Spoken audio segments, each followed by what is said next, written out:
మీ మోకాల నొప్పులకు ఎటువంటి సర్జరీ లేకుండా ఎపియాన్ పెయిన్ క్లినిక్ అందిస్తున్న అత్యాధునిక చికిత్స.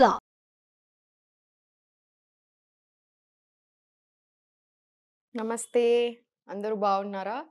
నా పేరు Sahithi, internationally certified yoga trainer and nutritionist. నేను కూడా తొందరలో క్లాసెస్ స్టార్ట్ చేస్తున్నాను. ఇంట్రెస్ట్ ఉన్నట్టయితే కింద చూపిస్తున్న నెంబర్కి మెసేజ్ చేయగలరు. సో ఈరోజు టాపిక్ ఏంటి అంటే యోగా ఫర్ నీ పెయిన్స్. ఈ నీ పెయిన్ అనేది ఈ మధ్యలో చాలా మందిని వేధిస్తున్న సమస్య. అంతెందుకు, నేను ఏదైనా ఫ్యామిలీ ఫంక్షన్కి వెళ్తే లిటరల్లీ ఒక 10 to 20 పీపుల్ నా ముందు ఉంటారు. నీ పెయిన్స్కి నాకు చూపి, నీ పెయిన్స్కి చూపి సాహిత్య అని. అంత బాధిస్తున్న సమస్య. మనకి జనరల్గా ఏ బాడీ పార్ట్ అయినా సరే అండి, పెయిన్ ఉన్నప్పుడు ఏమైపోతుంది అంటే మన ఆలోచన అంతా దాని మీదకే వెళ్తూ ఉంటుంది.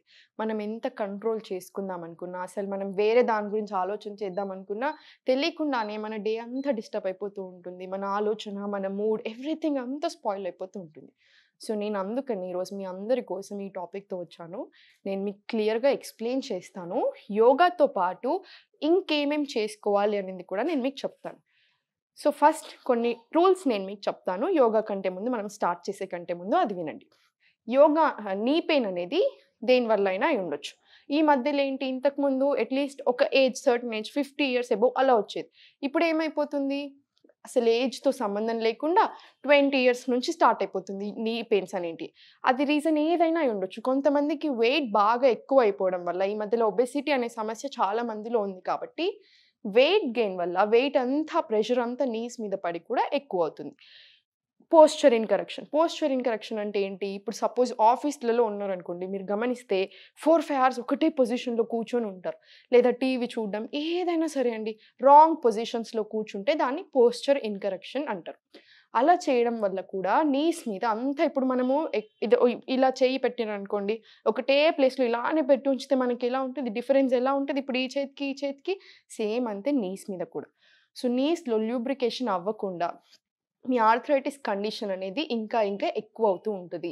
పెయిన్ అనేది ఇంకా ఎక్కువ అయిపోతూ ఉంటుంది. సో దానికి సొల్యూషన్ ఏంటి, జనరల్గా నీ పెయిన్ రాగానే చాలామంది ఏం చేస్తారు, వెంటనే వెళ్ళిపోయి పడుకుంటారు. కంప్లీట్ స్ట్రైట్ పెట్టేసుకొని పడుకుంటారు, ఇంకేం చేయరు. అలా చేయొద్దు. మనం ఎప్పుడైనా గుర్తుపెట్టుకోండి, ఒకటే పొజిషన్లో మన ఏ మజిల్ అయినా అంతే పెట్టేస్తే అది రిలాక్స్ అవ్వడం కంటే ఎక్కువ దాంట్లో ఏమీ జరగక, అంటే అసలు లూబ్రికేషన్ అనేది లేకుండా ఇంకా స్టిఫ్ అయిపోతూ ఉంటుంది. సో మీరు రెస్ట్ తీసుకొని మీరు నీ పెయిన్ని తగ్గించుకుంటున్నాం అనుకుంటున్నారు, కానీ తెలియకుండానే నీ పెయిన్ అనేది ఎక్కువ అయిపోతుంది. అలా చేయొద్దు. మీరు కూర్చున్న దగ్గరే, కింద కూర్చోవాలని ఏం లేదు, మీరు మ్యాట్ మీద కూర్చోవాలి అలా ఏం లేదు. మీరు పడుకునే ప్లేస్, మీరు బెడ్ మీద అయినా సరే కూర్చొని చేసుకునే ఎక్సర్సైజెస్ నేను మీకు చేపిస్తాను, కంపల్సరీ చేసుకోండి. ఇంకొకటి, వాకింగ్ చేసుకోవాలి. అంటే ఎవ్రీ హాఫ్ అన్ అవర్కి అట్లీస్ట్ మీ రూమ్లోనే మీ చిన్న పనులు, వాటర్ కోసము ఎవరినో పిలిచి అడగకుండా మీరే వెళ్ళి తెచ్చుకోండి. ఎవ్రీ హాఫ్ అన్ అవర్కి కంపల్సరీ కాళ్ళని కదిలించండి, వాక్ చేయండి కాసేపు అలా. ఇంకొకటి, మనం ట్రైన్లలో, కార్లో, ఇప్పుడు బస్లో చాలా ఎక్కువసేపు ట్రావెల్ చేస్తే కూడా మనకి పెయిన్స్ బాగా ఉంటాయి. నెగ్లెక్ట్ చేయకుండా నెక్స్ట్ డే కంపల్సరీ నీ రిలీఫ్ ఎక్సర్సైజెస్ చేసుకోండి. దాంతోపాటు మనం వెళ్ళే పొజిషన్ ఎలా ఉంది, కాల్ ఎలా పెడుతున్నాం అనేది కూడా చూసుకోవాలి. ఎప్పుడైనా సరే, ఇప్పుడు మనం ఇలా కాల్ పెడుతున్నాం అనుకోండి, మీకు ఇలా రిలాక్సేషన్ వస్తే ఇలానే ఉంచాలి. లేదు ఇప్పుడు కార్లో రిలాక్సేషన్ రావట్లేదు అంటే అట్లీస్ట్ అలా చిన్నగా ఇలా కదులుకోండి, కాళ్ళ కింద ఏదైనా పెట్టుకోండి, అలా ఏదైనా చూసుకోండి. నేను ఎప్పుడు ఒక మాట చెప్తూ ఉంటాను నా స్టూడెంట్స్కైనా ఎవరికైనా, listen to your body, it speaks with you. అంటే మన బాడీ మనతో మాట్లాడడానికి ప్రయత్నం చేస్తూనే ఉంటుంది, మనం వినట్లేదు అంతే. అందుకే ఆయుర్వేదాలో ఏం చెప్తారు, మార్నింగ్ లేవగానే ఒకసారి ఫస్ట్ బెడ్ మీద నుంచి లేవకముందే కంప్లీట్ బాడీని అర్థం చేసుకోండి. యోగా చేసేటప్పుడు కూడా మీ బాడీని అర్థం చేసుకోండి. ఏ పొజిషన్లో ఎక్కువ రిలాక్సేషన్ అనిపిస్తుంది, ఏ పొజిషన్లో అసలు నచ్చట్లేదు. అందరూ చేస్తున్నారని మీరు చేయాల్సిన పని లేదు. నచ్చకపోతే ఆపేసేయండి. ప్రెషర్ పడుతుంది అని డౌట్ వస్తే పొజిషనింగ్ మార్చుకోండి, లేదా ఆసన చేయడం మానేయండి. ఇలాంటివి చూసుకోవాలి. ఇంకొకటి, మనం ఇలా రోజులో ఇప్పుడు వర్క్ చేస్తున్నారు అనుకోండి, అక్కడే కూర్చున్న ప్లేస్లోనే చైర్లో కూర్చుంటే చైర్లోనే మీ పొజిషనింగ్ని అడ్జస్ట్ చేసుకోండి. పోస్చర్ ఇన్కరెక్షన్ వల్ల కూడా నీస్ పెయిన్ అనేది వస్తుంది. ఫర్ ఎగ్జాంపుల్, నేను ఏదైనా వెయిట్ మోసుకుంటూ ఒక కాలు మీద ఇలా బరువు పెడితే ఏమైపోతుంది, ఈ కాలే నొప్పిలేస్తుంది. మనకి జనరల్గా పిల్లలు ఉన్నవాళ్ళు ఇలా ఎత్తుకొని ఏం చేస్తాం, మనం ఇలా ఇటు సైడ్ ఎత్తేసుకుందాం. ఎత్తుకోవడం వల్ల ఏమైపోతుంది, కంప్లీట్ స్ట్రెస్ అంతా ఒక నీ మీద పడుతుంది. మీరు ఏ పని చేస్తున్నా సరే నీస్ బోత్ మీద ఈక్వల్ ప్రెషర్ ఉండాలి. ప్రెషర్ అనిపిస్తుంది అనుకుంటే చూసుకోండి. నీ పెయిన్ ఉన్న వాళ్ళు అలా ప్రెషర్ పడకుండా చూసుకోవాలి. అర్థమైందా? ఇంకొకటి లాస్ట్ థింగ్, ఫుడ్ అనేది చాలా ఇంపార్టెంట్. మీరు వైట్ పాలిష్డ్ రైస్ తీసుకోకుండా బ్రౌన్ రైస్ని రీప్లేస్ చేయండి. ఫైబర్ చాలా ఎక్కువగా ఉంటుంది, మంచిది. లెంటిల్స్ ఏవైతే ఉన్నాయో అవి తక్కువ చేయడానికే మ్యాక్సిమం ప్రయత్నం చేసుకోండి. స్ప్రౌట్స్ లాంటి మొలకలు వారానికి ఒక 2-3 సార్లు తినండి.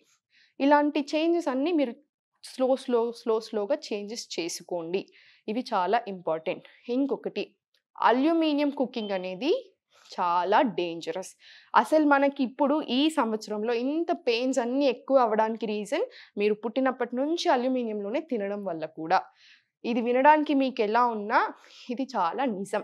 Aluminium cooking, non stick cooking, ప్లాస్టిక్లో వేడివేడి అన్నాలు వేడివేడి స్టోర్ చేసుకొని ప్లాస్టిక్లో వాటర్ తాగడాలు ఇవన్నీ కంప్లీట్గా మానేసుకోవాలి. దీనికి టైం కూడా తీసుకోవద్దు, వెంటనే మార్చుకోవాలి. పెయిన్స్ ఉన్నాయనుకుంటే ఇంకా తొందరగా మీరు దీని మీద పని చేసేసుకోవాలి. నేను ముందే చెప్తున్నాను, అల్యూమినియం కుకింగ్ అనేది మా పేరెంట్స్ కాలం నుంచి ఉంది అని అనుకోవద్దు. 1947లో ఫ్రీడమ్కి ముందు, మనకి ఇంకా ఫ్రీడమ్ రాకముందు బ్రిటిషర్స్ వాళ్ళు మన ఇండియన్స్ ఎవరైతే ఫ్రీడమ్ ఫైటర్స్ ఉన్నారో వాళ్ళని ఇబ్బంది పెట్టడానికి తీసుకొచ్చిన కాన్సెప్ట్ అల్యూమినియం కుకింగ్. అల్యూమినియంలో వండి అల్యూమినియంలో వేడి అన్నం పెడితే అల్యూమినియం ఉన్న మొత్తం క్యారెక్టరిస్టిక్స్ అంతా ఏమైపోతుంది, మనం తినే ఫుడ్లో వచ్చేస్తుంది. అలా వస్తే జల్దీ బాధలతో చనిపోవాలి అన్న ఉద్దేశంతో బ్రిటిషర్స్ మన అల్యూమినియంని తీసుకొని వచ్చారు. వాళ్ళు వెళ్ళిపోయారు, మనం ఇంకా అవే వాడుకుంటున్నాం. అస్సలు వద్దు. ఇంకొకటి, ప్రాసెస్డ్ ఫుడ్స్, ఆయిల్ ఫుడ్స్. అసలు జనరల్గా మంచి సన్ఫ్లవర్ ఆయిల్ వాడితేనే కొంతమందికి పడదు మోకాల నొప్పులను. అలాంటిది ప్రాసెస్డ్ ఫుడ్స్, ఏదేదో ఆర్టిఫిషియల్ కెమికల్స్, ఇవన్నీ చాలా చాలా అగ్రివేట్ చేస్తాయి పెయిన్స్ని, స్టిఫ్నెస్ చాలా ఎక్కువ పెంచుతాయి. సో ఇవన్నీ జంక్ ఫుడ్స్, ప్రాసెస్డ్ ఫుడ్స్ అయితే కంప్లీట్ అవాయిడ్ చేసుకోండి. మీరు ఆయుర్వేద ప్రకారం వెయిట్ లాస్కి అయినా కూడా ఇది చాలా ఇంపార్టెంట్. 3 పూటలు మీరు తిన్నా, 2 పూటలు తిన్నా, ఏ పూటకు ఆ పూటనే వేడిగా వండుకొని తినాలి. 3 గంటల లోపే తినేసేయాలి వంట చేసుకున్నాక. ఆయుర్వేదాలో ఇది one of the important rules, ఇది మర్చిపోదు. Last and final rule, stress, negative emotions. ఇది వినడానికి మీకు కొత్తగా ఉన్నా, మనం కోపం వచ్చినప్పుడు మీకు ఏమనిపిస్తుంది, ఒళ్ళంతా ఇలా బిగబట్టుకున్నట్టు అనిపిస్తుంది, రెడ్నెస్ వచ్చేస్తుంది, ఇది ఏదో అంత స్టిఫ్నెస్. ఆ స్టిఫ్నెస్సే, మైండ్లో ఉన్న స్టిఫ్నెస్ మోకాళ్ళలో మీకు ఏదైతే బాడీ పెయిన్ ఉందో అది ఇంకా ఎక్కువ చేస్తుంది. సో దీన్ని కంట్రోల్ చేసుకుంటేనే దీని మీద కూడా ఎఫెక్ట్ ఉంటుంది. సో కంపల్సరీ అట్లీస్ట్ ప్రాణాయామ అయినా చేసుకోండి. కూర్చున్న దగ్గరే ప్రాణాయామ, ఓం మంత్ర చేసుకోండి, ఎంత రిలాక్సేషన్ వస్తుంది. సో ఇవన్నీ రూల్స్ పాటిస్తూ ఏం ఆసనాలు చేయాలి అనేది నేను మీకు చెప్తాను. ఇప్పుడు ఇలా కూర్చున్న దగ్గరే ఇలా 2 కాళ్ళని కంప్లీట్ స్ట్రైట్ పెట్టేసుకొని, ఇప్పుడు ఈ 2 చేతులు ఇలా పెట్టుకుంటారా ఇలా అనేది మీ ఇష్టం, మీకు కంఫర్టబుల్ ఉండాలి. ఎప్పుడైనా మనం ఏం చేస్తున్నా ఎస్పెషల్లీ పెయిన్ రిలీఫ్ కోసం చేస్తే మనకి చాలా కంఫర్ట్ ఉండాలి. అందుకని ఇలా 2 చేతులు. ఇప్పుడు ఈ 2 కాళ్ళని toes in, toes out, toes in, out, in, out, ఇలా ఒక 10 టైమ్స్ చేసుకోండి. ఇప్పుడు ఇదే కాలుని ఇక్కడ పట్టుకున్నా సరే, ఇక్కడ పట్టుకున్నా సరే, అది మీ కంఫర్ట్. ఇలా పట్టుకొని ఇలా కంప్లీట్ ఒకసారి దగ్గరికి, కంప్లీట్ స్ట్రైట్. 1 2. మీరు బ్రెత్ వర్క్ యాడ్ చేసుకోవచ్చు. Inhale and exhale, inhale, exhale, again ఇలా కంప్లీట్ స్ట్రైట్. మొత్తం స్టిఫ్ ఉండాలి. ఎప్పుడైనా సరే బెండింగ్స్ అనేది, వంచడాలు అనేది చేయకూడదు. ఆసనాలు చేసేప్పుడు 2 స్ట్రైట్ ఉంచుకోవాలి. సేమ్ ఇదే లెగ్ మీద ఇలా దగ్గరికి, ఎక్స్హేల్, అగైన్ ఎక్స్హేల్. ఇది ఒక 10 to 20 టైమ్స్ ఈచ్ లెగ్ మీద చేసుకోండి. డేలో మీకు ఎప్పుడు రిలాక్సేషన్ కావాలి అనిపించిన ప్రతిసారి మీరు ఇవన్నీ చేసుకోవచ్చు. ఇప్పుడు ఇదే దాని మీద ఇలా వెనక చేతులు పెట్టేసుకొని కంప్లీట్ స్పైన్ స్ట్రైట్ పెట్టుకొని, ఈ లెగ్స్ కంప్లీట్ స్ట్రైట్ పెట్టేసుకొని ఇలా up down, down, up down, up down. 2 కాళ్ళు ఒకసారి ఇలా పైకి కిందికి కంప్లీట్ రిలాక్సేషన్ కోసం, లూబ్రికేషన్ పెరగడానికి, గుజ్జు పెరగడానికి, అలాగా ఇదంతా ఇలా ఇలా ఇలా ఒకసారి దులిపేసుకొని మళ్ళీ ఒకసారి ఇలా కంప్లీట్ ఇంటర్లాక్ చేసేసుకొని కింద సర్కిల్ రొటేషన్స్ 1 2 కంప్లీట్ స్ట్రెయిట్ చేసేసుకోండి. మీ నీ అనేది ఇక్కడ కాదు, ఇక్కడ కంఫర్టబుల్ ఉంది అనుకుంటే ఇలా. మీకు ఎక్కడ కంఫర్టబుల్ అనిపిస్తే అలా ఇలా. మళ్ళీ యాంటీ క్లాక్ వైజ్ కంప్లీట్ నీ స్ట్రెయిట్ చేసేసుకోండి. చాలా రిలాక్సేషన్ ఉంటుంది.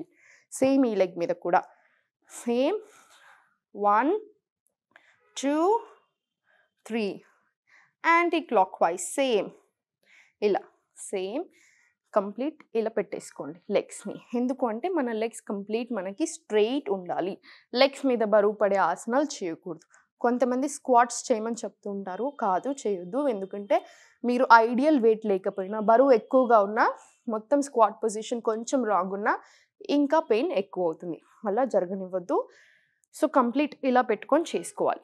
మీరు ఇలా కింద దిండు పెట్టుకోండి. దిండు లేదా ఒక ఏదైనా మడత తీసుకొని దుప్పటిని అలా అయినా పెట్టుకోవచ్చు. ఇలా పెట్టుకొని ఈ రెండు మధ్యలో ఇలా గ్యాప్ తీసుకోండి. ఇలా గ్యాప్ తీసుకొని ఇలా మళ్ళీ స్ట్రెయిట్ ఇలా స్ట్రెయిట్ ఇలా ఇలా పెట్టేసుకొని సేమ్ ఇదే పొజిషన్లో ఒకసారి కంప్లీట్ స్ట్రెయిట్, మళ్ళీ down, straight down, straight down, straight down. Slowly complete relax చేసేయండి. ఇలా మొత్తం రిలాక్సేషన్, కంప్లీట్ రిలాక్సేషన్. ఇప్పుడు ఈ లెగ్ని ఇలా కంప్లీట్ ఇలా పెట్టేసుకొని దగ్గరికి ఒక deep breath in, exhale straight, fold, exhale straight. One more time. ఇలా ఇన్హేల్, ఎక్స్హేల్, ఇన్హేల్, ఎక్స్హేల్. మీరు ఇంకొక మంచి విషయం ఏంటి అంటే హాట్ ప్యాక్స్ ఉంటాయి కదా, మీకు ఇక్కడ పెయిన్ అనిపిస్తున్నప్పుడు హాట్ ప్యాక్స్ కూడా పెట్టుకోవచ్చు. చాలా రిలాక్సేషన్ వస్తుంది. కోల్డ్ ప్యాక్స్ ఎప్పుడు పెట్టుకోవాలి అంటే స్వెల్లింగ్ అలా ఉన్నప్పుడు హాట్ ప్యాక్స్ పెట్టుకోకూడదు, ఇంకా ఎక్కువ అవుతుంది. కాబట్టి కోల్డ్ ప్యాక్స్ అంటే డైరెక్ట్ ఐస్ పెట్టేసుకోకండి, అలా మంచిది కాదు. సేమ్ హాట్ వాటర్ ఎలా అలా స్టోర్ చేసుకుంటామో సేమ్ కోల్డ్ వాటర్ కూడా స్టోర్ చేసేసుకొని కోల్డ్ ప్యాక్స్ అప్పుడు మంచివి. ఇప్పుడు కంప్లీట్ రెండు లెగ్స్ని ఇలా ఇలా పెట్టేసుకొని స్లోలీ మళ్ళీ ఓపెన్, కొంచెం లైట్గా close, open, one more time close, open, complete straight చేసేయండి. సో లాస్ట్లీ స్లోగా ఇలా కంప్లీట్ స్ట్రెయిట్. మీరు నన్ను చూడండి, కంప్లీట్ స్ట్రెయిట్. ఎంత వీలైతే అంత సాగదీయడానికి నేను ప్రయత్నం చేస్తున్నాను నా మోకాళ్ళని ఇలా స్టిఫ్నెస్ లేకుండా. స్లోగా వీలైతే ఇలా మోకాలు ఇలా టోస్ మీదకి, మళ్ళీ డౌన్, టోస్ మీదకి డౌన్. కంప్లీట్ స్ట్రెయిట్ ఉండాలి నీస్ ఎప్పుడైనా, అది మాత్రం ఇంపార్టెంట్. ఇప్పుడు మీరు గోడ వెనుక నిల్చున్నా పర్వాలేదు. ఇలా స్లోగా అప్, మళ్ళీ స్ట్రెయిట్, అప్, మళ్ళీ స్ట్రెయిట్, 1 మళ్ళీ స్ట్రెయిట్, 2 మళ్ళీ స్ట్రెయిట్. సరిపోతుంది. ఈ ఎక్సర్సైజెస్ ఏవైతే నేను మీకు చెప్పానో సింపుల్గా మనకేం ప్రాప్స్ లేకుండా కూడా ఇలా చేసుకోవచ్చు. సో మీరు ఇవి రోజులు ఎన్నిసార్లు చేసుకోవాలి అనేది మీ ఇష్టం, మీ టైంని బట్టి. మీకు ఎప్పుడెప్పుడు నొప్పులు అనిపిస్తున్నాయంటే రోజుకి ఒక 3-4 సార్లు చేసుకున్నా సరిపోతుంది. ఇలాంటి ఫాలో అవ్వండి. లూబ్రికేషన్ కోసం లైట్గా గీ వేసుకొని తినండి. తినేప్పుడు కొంచెం నెయ్యి వేసుకొని తినండి. అప్పుడు కూడా లూబ్రికేటింగ్ బాగుంటుంది. ఇలాంటి మంచి మంచి వీడియోస్ కోసం సుమన్ టీవీ వాళ్ళకి కూడా సబ్స్క్రైబ్ చేసుకొని పెట్టుకోండి. మేము ఎప్పుడు మంచి మంచి టాపిక్స్తో మీ ముందు వస్తూ ఉంటాం. ధన్యవాదాలు.